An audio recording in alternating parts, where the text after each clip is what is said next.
Welcome back, everybody. Welcome back to the channel. Today, Luka Doncic. Luka Doncic, Luka Doncic, Luka Doncic, right? If you've been paying attention this offseason, you probably noticed something. And that is the Lakers aren't chasing headlines anymore, right? You look at the Lakers' history, and it's always big star, big star. You have a star player on your team. What's the next big trade we can get to pair up with our guy, right? You look at LeBron James. First thing they did, traded all the young players for Anthony Davis. They're building a basketball team, not a fantasy team, right? A real basketball team designed around one player, and that is Luka Doncic.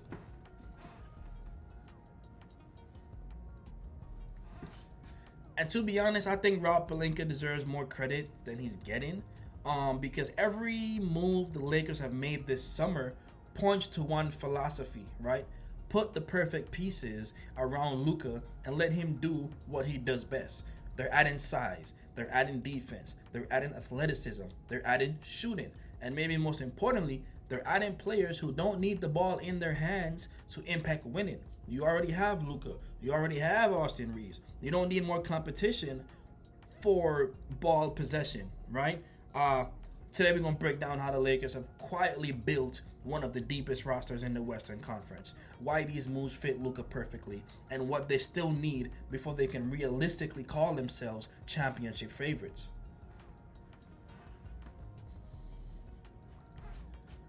So let's start with the obvious, right? This is Luka's team now. Luka Doncic is here. We're fully in the Luka Doncic era.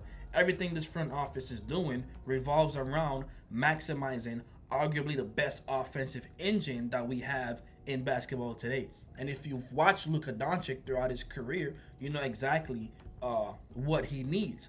He doesn't need four other stars, right? He needs players that complement him. He needs defense. He needs rebounders. He needs players who can knock down open shots, right? He needs guys willing to cut without the basketball. And he needs a center who can protect the rim and finish his passes. And when you understand that, every move the Lakers have made suddenly makes a lot more sense to you.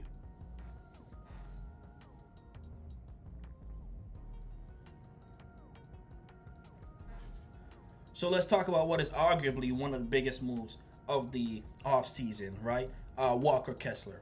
This is exactly the type of center Luka Doncic has always thrived with, right?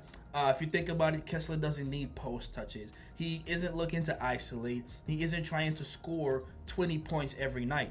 His job is simple: set hard screens, protect the rim, catch lobs, grab rebounds, and that's pretty much it.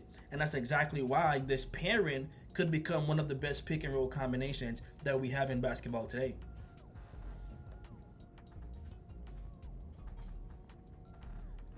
Luka Doncic is already one of the greatest pick and roll creators that we've ever seen, right?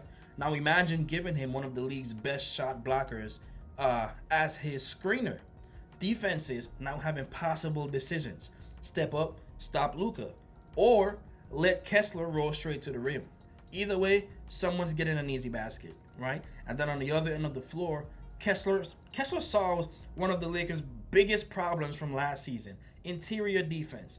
He's going to erase mistakes, contest shots, protect the paint, and allow perimeter defenders to play much more aggressively, right? That's championship basketball. When you look at what the Spurs did, Fox, aggressive defense; Vassell, aggressive defense; Castle, aggressive defense. And they were able to do that because they know if they get beat by a Shea, they get beat by a Brunson, they get beat by Jamal Murray, they know that they have the biggest eraser in the league in Wemby behind them.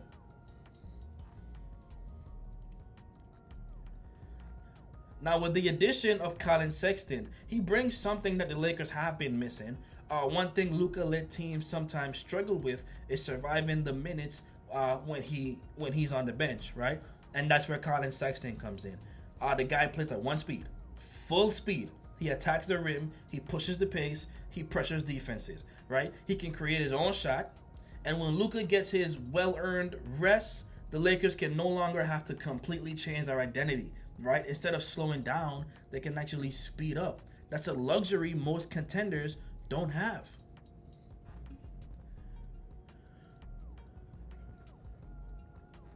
Sexton also gives JJ Redick another player capable of closing games depending on the matchup, right? If the Lakers need more scoring, he's there.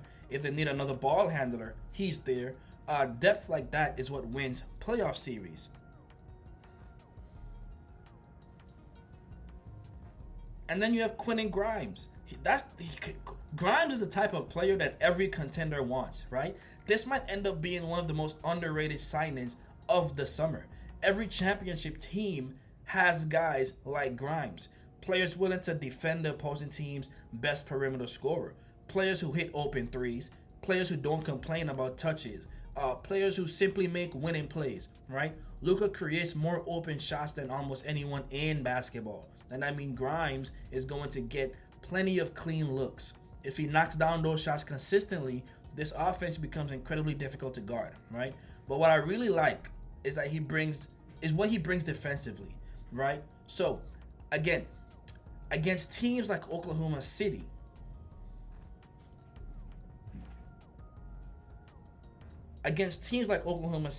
Houston, Minnesota, you need multiple wing defenders. Multiple. I'm talking, there's Anthony Edwards, now there's LaMelo, right? You go to Houston, now there's the twin. OKC, you got Shea, Jalen Williams, and all those guys, right? So you need multiple wing defenders. Grimes gives the Lakers another one.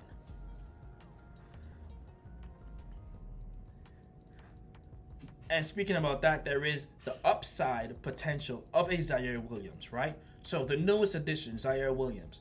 This is exactly the type of sign-in contenders should be making, right? Low risk, high reward.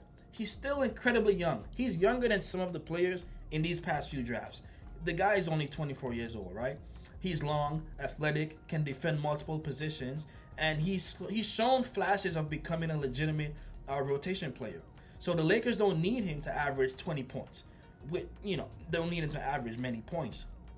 They simply need him to become another reliable two-way wing.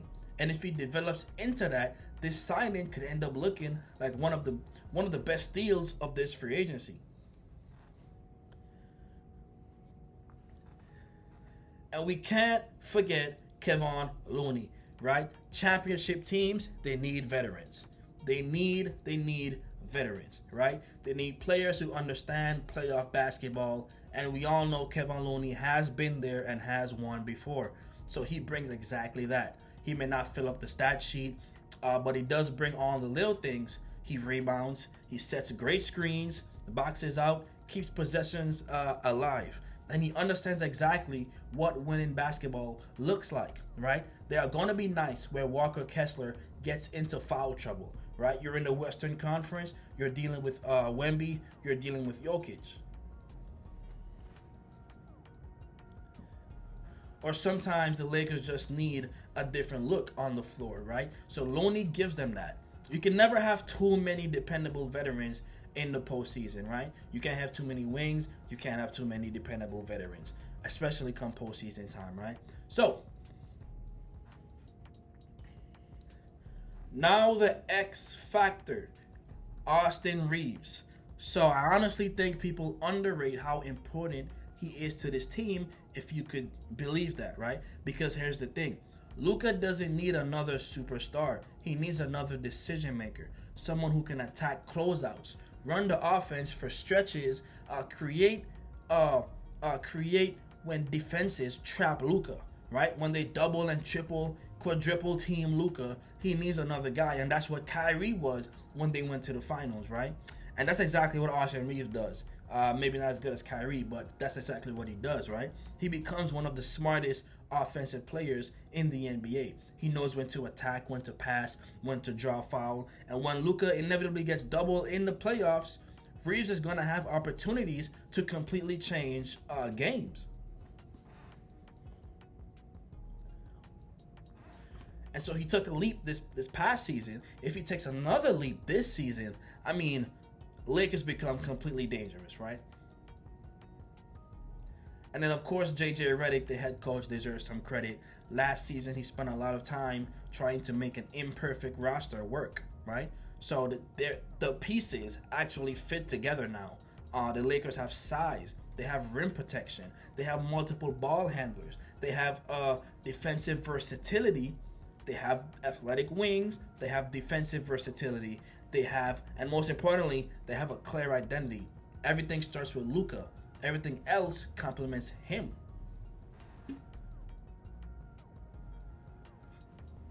And that's exactly how championship teams are built, right? But to be fair, what the Lakers still need, right? They still the roster still has some weaknesses, right? If I'm Rob Pelinka, I'm still looking for one more big wing. There's talks of a what's his name from Golden State to the Hawks. I can't remember, but you guys know. They still need more wings, right? Someone around 6'8", 6'9", who can consistently guard elite scorers, hit open shots. Because eventually, you're going to run into teams like OKC, or Houston, or maybe even San Antonio. You're going to have to defend some of the best wings in basketball for 7 games. Another physical forward would give this roster even more flexibility. I'd also keep one roster spot open.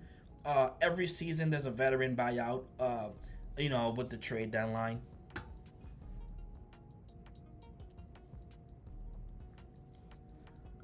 The Lakers have benefited from that exact situation before, right? There's no reason they can't do it again. Can they win the West?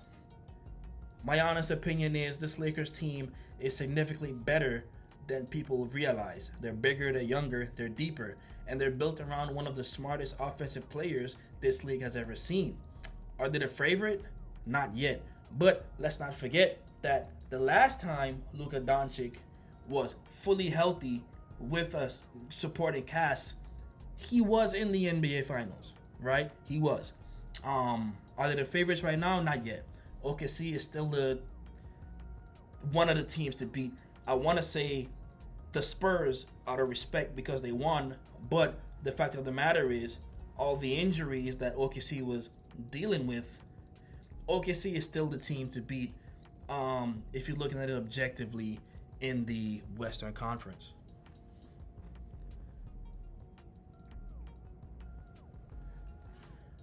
Houston is still there.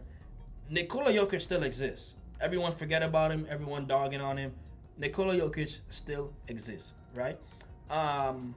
But there's a difference. The Lakers finally have an identity. Every player fits. Every move has a purpose. And for the first time in years, it feels like the front office isn't just trying to make the playoffs, right? They're not just trying to make the playoffs. They're trying to build something that can compete for championships for the next 5 years, right?